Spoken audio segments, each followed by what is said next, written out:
नमस्कार। ज्योतिष वास्तु के कार्यक्रम में आपका स्वागत है। खाड़ी देशों में युद्ध चल रहा है और वो गहरा गया है। अब तक अमेरिका और इजराइल ने ईरान के 892 ठिकानों पर हमले किए हैं। हमलों में लगभग बताया जा रहा है, वैसे ऑफिशियल तो ये है कि 2000 लोग मारे गए हैं, लेकिन अनऑफिशियल अगर हम उसकी गणना करेंगे और तुलना भी करेंगे तो अब तक 11,000 लोग इस गल्फ वॉर में मारे जा चुके हैं। क्या गल्फ वॉर ज्योतिषीय गणना के परिप्रेक्ष्य में गहराएगा ग्रहों की चाल, और क्या इस युद्ध को बिगाड़ेगी या लंबा खींचेगी? यह भी एक बड़ा सवाल है। देश के ज्योतिषाचार्य ये कह रहे हैं कि युद्ध लंबा चलेगा, लेकिन युद्ध की जो परिणति होगी या परिणाम सामने आएंगे वो महंगाई के तौर पे होंगे, बीमारियां आएंगी, गर्मी बहुत तल्ख पड़ेगी। इन सब पर हम बात करने के लिए ज्योतिषी परिप्रेक्ष्य में बात करेंगे और हमारे साथ पंडित के दुबे पद्मेश जी होंगे और वो हमें बहुत सारी चीजें बताएंगे ज्योतिष के परिप्रेक्ष्य में, और उसके विश्लेषण भी वो करेंगे। पंडित जी, आपका कार्यक्रम में नमस्कार के साथ स्वागत है। क्या गल्फ वॉर की गंभीर परिणति देख रहे हैं क्या आप? पहली चीज तो राजेश जी ये है कि विश्व युद्ध होने की कोई संभावना नहीं। अच्छा। जो बहुत सारी अटकलें लगाई जा रही हैं कि तरह तरह की स्थितियां बनेंगी जिससे विश्व युद्ध बन जाएगा, लेकिन ज्योतिषी गणना के अनुसार कोई भी ऐसी स्थिति बनती हुई दिखाई नहीं दे रही है। हाँ, इस वर्ष का राजा जो है बृहस्पति है और बृहस्पति अतिशारी है। जब कोई ग्रह अतिशारी हो जाता है तो समस्याएं बहुत देगा और पूरे देश और दुनिया के लिए एक चुनौतीपूर्ण कालखंड होगा। इस समय बृहस्पति मिथुन में है, 1 जून को कर्क में आ जाएगा, 31 अक्टूबर को सिंह में आ जाएगा। अच्छा। ऐसी गति बहुत मुश्किल से देखने को मिलती है क्योंकि लगभग 12 महीने से अधिक बृहस्पति एक राशि में रहता है, लेकिन अतिशारी होने के कारण से वो राशि परिवर्तन करता चला जाता है। और जब राशि परिवर्तन करेगा तो मौसम पर भी प्रभाव पड़ेगा, व्यक्तियों पर भी प्रभाव पड़ेगा, देश पर भी प्रभाव पड़ेगा, संसार की सभी चीजों पर प्रभाव पड़ेगा।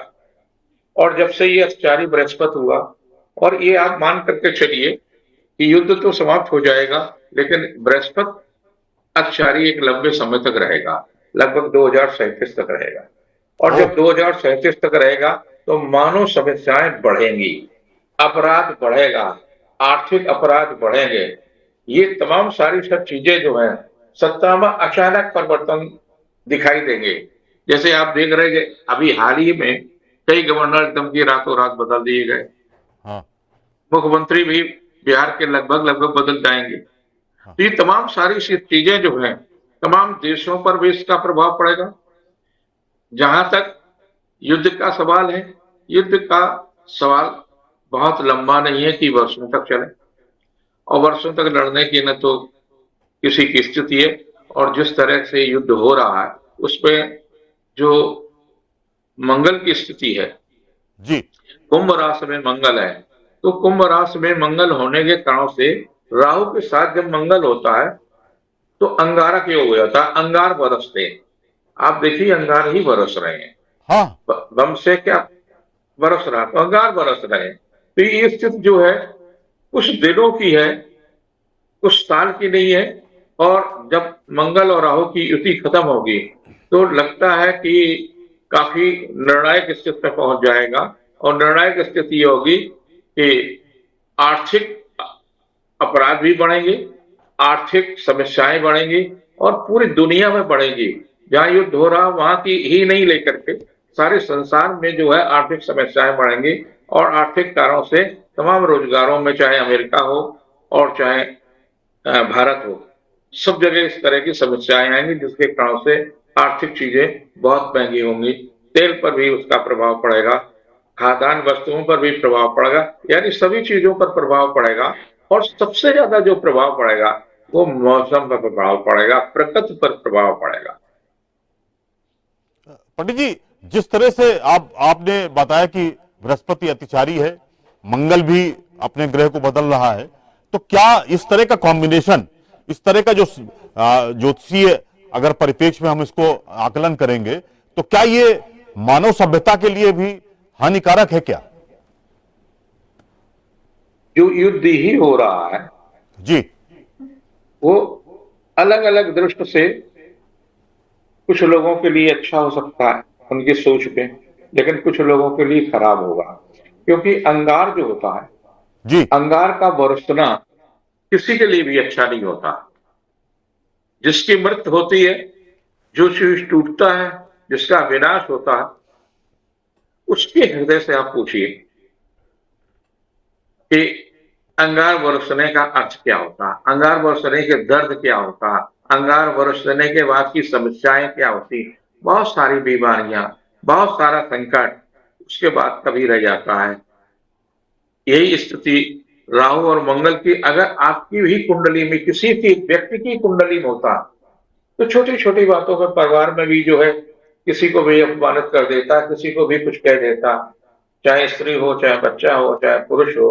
किसी की भी जी। कुंडली में अगर राहु और मंगल की युति है और खास तौर से दूसरे स्थान पर कुंडली है में है, तो निश्चित रूप से ये मान लीजिए कि कहीं न कहीं जो है उसकी वाणी में जो है ज्वाला जरूर होगी, और ऐसी ज्वाला होगी खुद को भी जलाएगी, दूसरे को भी जलाएगी। ठीक बात है। पंडित जी, जिस तरह से गल्फ वॉर चल रहा है, खाड़ी देशों में युद्ध की गहराई और बढ़ती चली जा रही है, अब अगर आप उसका आकलन करेंगे तो अब 13 देशों में ये युद्ध फैल चुका है। इसमें एक बहुत बड़ा सेंटर, पावर सेंटर कह लीजिए, और अर्थ का एक बड़ा सेंटर है दुबई। दुबई पर भी ईरान ने काफी हमले किए हैं, और माना जाता है कि सोना चांदी का जो भी दाम होता है या उसका वैश्विक स्तर पर क्या दाम होगा, ये दुबई से तय होता है। और दुबई पे बहुत हमले हो रहे हैं और संशय की स्थिति है। वहां पर सोना चांदी जो डंप पड़ा हुआ है उसको लोग सस्ते में बेचना चाह रहे हैं, वहां के जो कारोबारी हैं।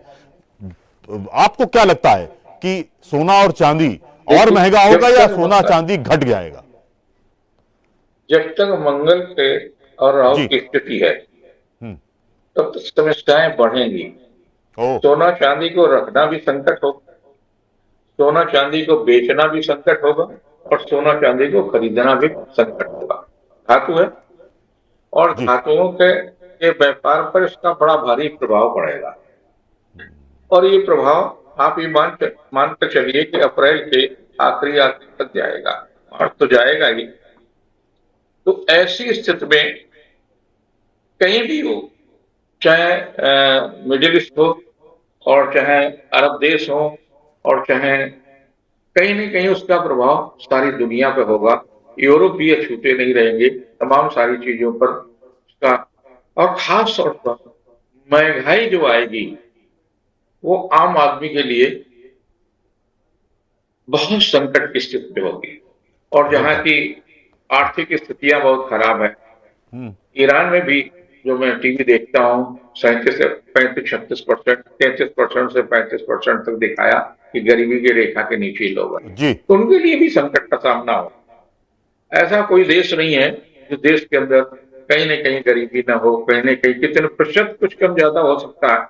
तो उनके लिए तो और बहुत बड़ा संकट स्थित हो रहा है, और उसका मूल कारण इस वर्ष का राजा बृहस्पति और वो अतिचारी, इस वर्ष का मंत्री मंगल और वो अंगारक योग के साथ, राहु के साथ जुड़ने से अंगारक योग के साथ जुड़ गया। तो जब ऐसी स्थिति बनेगी तो वो प्रकृति से भी मार खाएगा, और आग तो बरसेगी ही, कि चाहे वाणी की आग बरसे और चाहे बम की आग बरसे, वो तो बरसनी ही है। पंडित जी, एक थोड़ा सा आपसे हम चाहेंगे कि इस पर भी प्रकाश डाल दीजिए। अगर दोनों ग्रह अंगारक हैं और वो अतिचारी है, ये एक अपना अलग परिप्रेक्ष्य है, लेकिन बताया जा रहा है, तमाम ज्योतिषीय परिप्रेक्ष्य में इसकी गणना की जा रही है, अपने अपने तरीके से भविष्यवाणी भी की जा रही है। क्या गर्मी इस बार बहुत कष्टकारी होगी? क्या बता, जेठ का महीना थोड़ा, क्या आपको लगता है अंझा पड़ रहा है तो मलमास भी है उसमें? क्या मुश्किल आने वाली है क्या? और ये ईरान का युद्ध, जो खाड़ी देशों का युद्ध है, कहीं ना कहीं जो बमबार्डिंग हुई है, उसकी गर्मी भी क्या एशिया के अन्य देशों में जाएगी क्या? क्योंकि ईरान से ही हमारे यहां हवा आती है, कम से कम भारतीय द्वीप में। अभी पिछले सप्ताह, जी जो पिछले शनिवार था, तो पिछले शनिवार को रुड़की में जी एक बहुत बड़ा ज्योतिष का सम्मेलन हुआ और शंकराचार्य जी भी की उपस्थिति थी और वहां के शिक्षा मंत्री निशंक जी की भी उपस्थिति थी।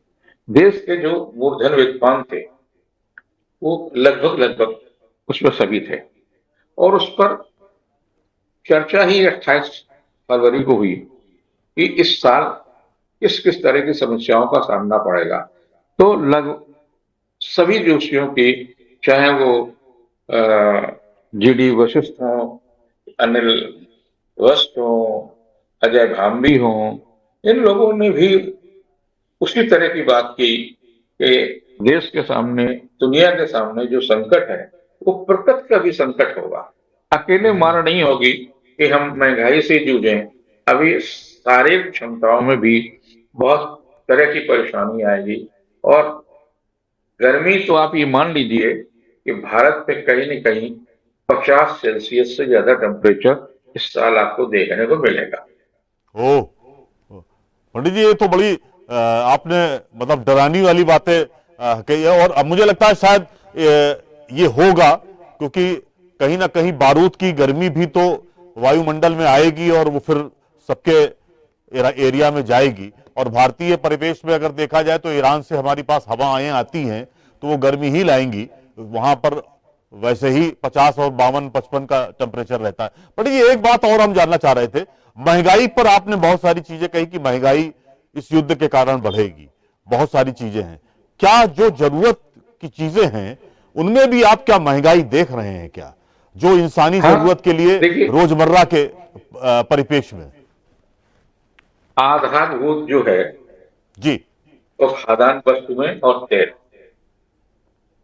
सोना चांदी इतना आधार नहीं है, वो आवश्यकता के परे की चीज है, सम्मान की चीजें हैं और अपने आप को आर्थिक रूप से मजबूत करने की धातु है।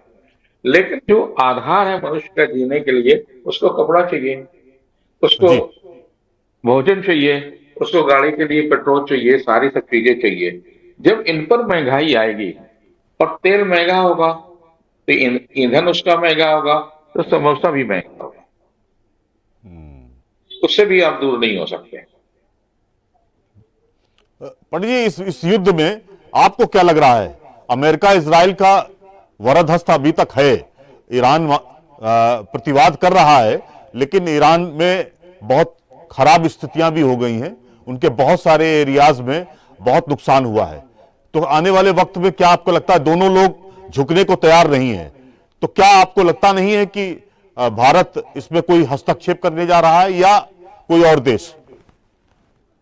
बहुत बार आपने देखा होगा कि जब युद्ध होते हैं तो दोनों देश, युद्ध करने वाला और जिस पर युद्ध थोपा जाता है, दोनों ही हताहत। हाँ ऐसा नहीं है कि एक ही को नुकसान होगा, एक को ज्यादा हो सकता है, एक को कम हो सकता है। आर्थिक प्रभाव इजराइल पर भी उतना ही पड़ेगा, आर्थिक प्रभाव अमेरिका पर भी उतना पड़ेगा।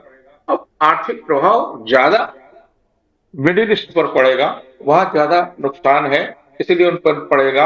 ईरान को ज्यादा नुकसान है इसलिए उनको ज्यादा नुकसान उठाना पड़ेगा। तो इसमें जीतने हारने की स्थिति तब होगी जब एक को बिल्कुल नुकसान नहीं हो, या जी एक को 1% हो, एक को 99% हो। यहाँ तो प्रश्न ही नहीं है, यहाँ तो सबको नुकसान होगा आर्थिक रूप से। पंडित जी, अगर आप यूं देखें तो मिडिल ईस्ट में बवाल चल ही रहा है, पाकिस्तान और अफगानिस्तान के बीच में भी लगभग युद्ध जैसी ही स्थिति है, एक दूसरे को लोग मार रहे हैं, वहां मारकाट मची हुई है। और खामनई की मौत के बाद वहां और सिया सुन्नी के बीच में भी थोड़ी सी दिक्कतें पैदा हुई हैं। आपको लगता है कि पड़ोसी राज्यों में या पड़ोसी देशों में हमारे यहाँ मुश्किल आने वाली है क्या? हालांकि नेपाल में जेनजी युवाओं की सरकार बनने का रास्ता लगभग साफ हो गया है और बांग्लादेश में सरकार नहीं बन चुकी है, तो पाकिस्तान में भी उथल पुथल आप देख रहे हैं क्या? निश्चित रूप से ये बृहस्पति क्या है, राजेश जी जी, चिंतन देता है। हाँ और जब अतिशाली होगा तो आप जल्दबाजी में चिंतन करें, जल्दबाजी में निर्णय लेंगे, आप उसके दुखद और सुखद परिणामों के बारे में बहुत गंभीरता से नहीं सोच पाएंगे। आपके लिए प्रतिष्ठा का प्रश्न बन जाएगा, अहं का प्रश्न बन जाएगा। ये सारी सब चीजें बृहस्पति देता है, जहां धार्मिक चीजें देगा। और अब आप देखिए कि अमेरिका जैसा देश, जी। वो पादरियों के शरण में चला गया। हाँ अभी मैं कल टीवी देख रहा था, हाँ, नहीं नहीं, ठीक तो कह रहे हैं उसपे उनने, हाँ, तो ये जो बृहस्पति है हर जगह अपना शिकंजा कसेगा, उससे कोई भी नहीं बच सकता। ठीक कह रहे धर्म से तमाम सारी चीजें जुड़ेंगी, और धर्म से का कोई मतलब नहीं है कि वो धर्म के कारण से हो रहा है, लेकिन लोग अपने अपने आप को धर्म युद्ध की संज्ञा भी दे सकते हैं। युद्ध के बाद में कोई भी देश ही कह सकता है हम तो धर्म युद्ध कर रहे हैं, ये भी एक स्थिति बन सकती है। और लेकिन उसका धर्म से कोई लेना देना नहीं है। लेना देना क्या है? अस्तित्व का, कि नहीं हम जो कर जी। रहे हैं वो सही कर रहे हैं, और सही करने के लिए उस पर स्तंभ काय के लगाएंगे? धर्म की। तो पंडित जी थोड़ा बृहस्पति सा सारा सब कुछ कर, नहीं, पूरी बात कर लीजिए, पूरी बात कर लीजिए। जी। ये तो बृहस्पति ये सारे सब चीजें कराएंगे, आज की ही बात नहीं है, आगे भी कराएंगे। और आगे जब कराएंगे तो तमाम सारी चीजें कहीं किसी को लेकर के होगा, कहीं किसी को लेकर होगा। आप देखिए जनवरी 2027 तक बहुत सारी चीजों के परिवर्तन होंगे, कई देशों में सत्ता परिवर्तन होंगे, कई महत्वपूर्ण राजनेताओं का भविष्य पर प्रश्न चिन्ह लगेगा। ये सारी सब चीजें आएंगे, क्योंकि तब तक लिए ये बृहस्पति विशेष कष्टदायी होगा। ओ, और गर्मी 1 जून से लेकर के 31 अक्टूबर के बीच में 50 का टेम्परेचर पहुंचेगा ही। ठीक बात। पंडित जी, प्रकृति में जिस तरह की चीजें होने जा रही हैं, हम जिस तरह की बात सोच रहे हैं, इंसानी जिंदगी क्या करे जिसके कारण ये संभावित खतरे या संभावित बहुत कष्ट अच्छा सवाल किया। उसको कम से कम मिल पाए। आपकी तरफ से हम क्या, किन चीजों पर फोकस करें, हम किस आराध्य को अपना या किस देव को हम उसकी पूजा करें, थोड़ा सा आम आदमी के परिपेक्ष में हमें राजेश जी ये थोड़ा बहुत समझाने अच्छा। की कोशिश देखिए कर दीजिए। समस्या का समाधान होना चाहिए, जी। और समस्या के दो स्पष्ट समाधान हैं। एक तो जब वर्ष प्रारंभ होगा तो भगवान वशिष्ठ ने जन्म लिया था जी। धरती पर। तो जब उन पर संकट आएगा, समुद्र में युद्ध हो गए, समुद्र की मछलियों पर संकट आएगा। हाँ। और जब उन पर संकट आएगा तो वो उनके संकट से ही मानव की रक्षा होगी। अगर उनके संकट को आप बचाने में, अगर आप कानपुर में रहते हैं, लखनऊ में रहते हैं, बनारस में रहते हैं, कहीं भी रहते हैं, जी। तो आपको अपने राष्ट्र को, अपने परिवार को और मानव जाति के कल्याण के लिए दो काम जरूर इस अवधि में करना चाहिए। 27 जनवरी 2027 से पहले आप संकल्प ले लें, हमें एक गाय बछड़ा समेत दूध देने वाली अपने किसी कुल में या किसी धार्मिक संस्थान में या जिसको भी आप चाहें उसको दान अवश्य करें, सुपात्र को दान अवश्य करें। एक गाय ही आपके तमाम प्रकार की वैतरणियों को पार करती है। ठीक बात है। दूसरा, वैतरणी को पार करने का तमाम प्रकार के संकटों को पार करने की क्षमता जो है वो है मछली में। तो मछली आप बाजार से जिंदा मछली खरीद करके बुधवार के दिन या बृहस्पति के दिन बहते हुए पानी में प्रवाहित करें। उससे आपका परिवार और आप पहले होंगे। जब ज्यादा करते रहेंगे तो आपका समाज भी सुरक्षित होगा, आप भीषण गर्मी में भी आप सुरक्षित रहेंगे। बीमारियां हो सकती है लेकिन जीवन तो सुरक्षित रखेगा ये।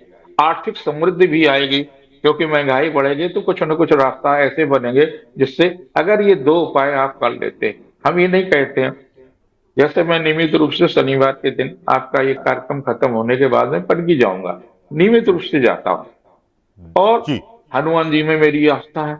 आपकी भी आस्था कहीं न कहीं किसी न किसी के प्रति हो सकती है। मैं पिछले 60-62 साल से हनुमान जी की के प्रति अगाध आस्था रखता हूँ। आप अगर कहीं आस्था रखते हैं, उस आस्था को बनाए रखें, उस आस्था को सब कुछ करें, लेकिन गाय का दान और मछलियों को जीवन दान, ये आपको प्रकृति से लड़ने की, प्रकृति के क्रूर प्रहार से, क्योंकि प्रकृति को किसने कष्ट दिया? प्रकृति को मनुष्य ने दिया। प्रकृति को सारा क्रूर देन किसने किया? मनुष्य ने किया।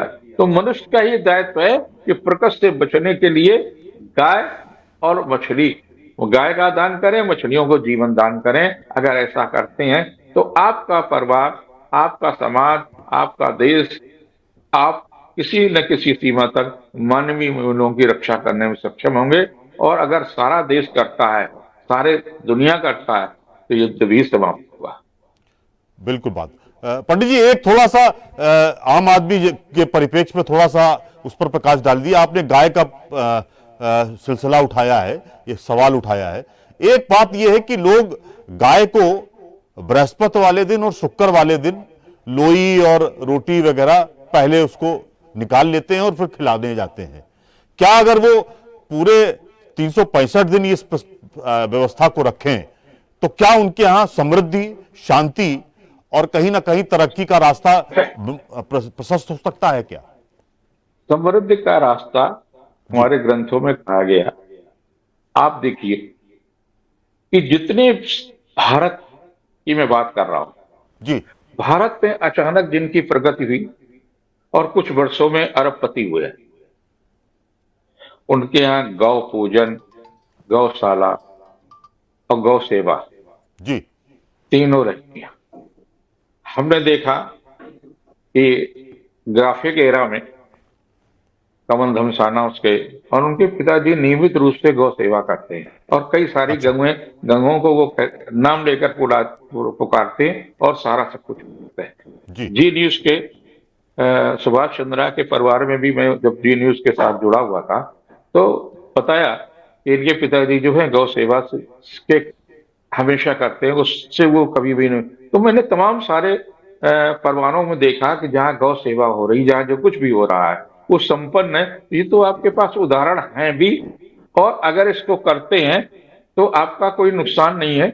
गाय दान करें, जी। उस आदमी को दान करें जो किसी ऐसे आदमी को न बेच दे जिससे उसकी गाय की हत्या हो। ठीक बात। उस आदमी को दान करें जो आपके ही परिवार के साथ, आपकी धर्म से जुड़ा हुआ व्यक्ति हो। उसको अगर आप दान करते हैं तो निश्चित रूप से, हमारे यहाँ तो मरने से पहले ही कहा जाता है हिंदुओं में कि गोदान बहुत आवश्यक। उसके लिए नहीं कहा जाता कि सोना दान करिए, चांदी दान करिए या मकान दान करिए, भूमि दान करिए, कुछ भी दान है। उन्होंने कहा कि मरने से आपकी मुक्ति का भी रास्ता गाय के से ही जाता है। गौदान के लिए ही उसमें सबसे ज्यादा प्राथमिकता दी गई। और ज्योतिष में भी कहा गया अगर गौदान करते हैं, लक्ष्मी को प्रसन्न करने के लिए आखिरी उपाय गौदान है। गाय की सेवा और गाय का दान अगर आप करते हैं तो निश्चित रूप से आपकी संपन्नता बढ़ेगी, आपके राष्ट्र की संपन्नता बढ़ेगी, धरती की संपन्नता बढ़ेगी। जो अंगार बरस रहे हैं इनमें भी शीतलता आएगी। ठीक बात है पंडित जी, आपका बहुत बहुत साधुवाद, धन्यवाद। एक अच्छा विषय था और गल्फ वार के परिप्रेक्ष्य में हमने बहुत सारी चीजें आपके मुखारबिंद से जान ली हैं और व्यूवर्स के पॉइंट ऑफ व्यू से, लोगों के परिप्रेक्ष्य में भी ये उनको बोध हो गया है कि वास्तव में जो आने वाला संकट है उसे कैसे दूर किया जाए। आपका बहुत बहुत धन्यवाद। आपने देखा पंडित जी ने बहुत बातें कही हैं। बृहस्पति अतिचारी है, मंगल संघारक कह लीजिए, अंगारक कह लीजिए, कुछ भी कह लीजिए, ये हो सकता है। इसलिए जनवरी 2027 तक ऐसी ही मौजूदा स्थितियां रहेंगी। ऐसी परिस्थितियों में आप संयम, अपने को अच्छा बनाने के लिए गौ सेवा करें और शनिवार वाले दिन कोशिश करें कि मंदिर हनुमान जी के दर्शन जरूर करें। आपका बहुत बहुत धन्यवाद।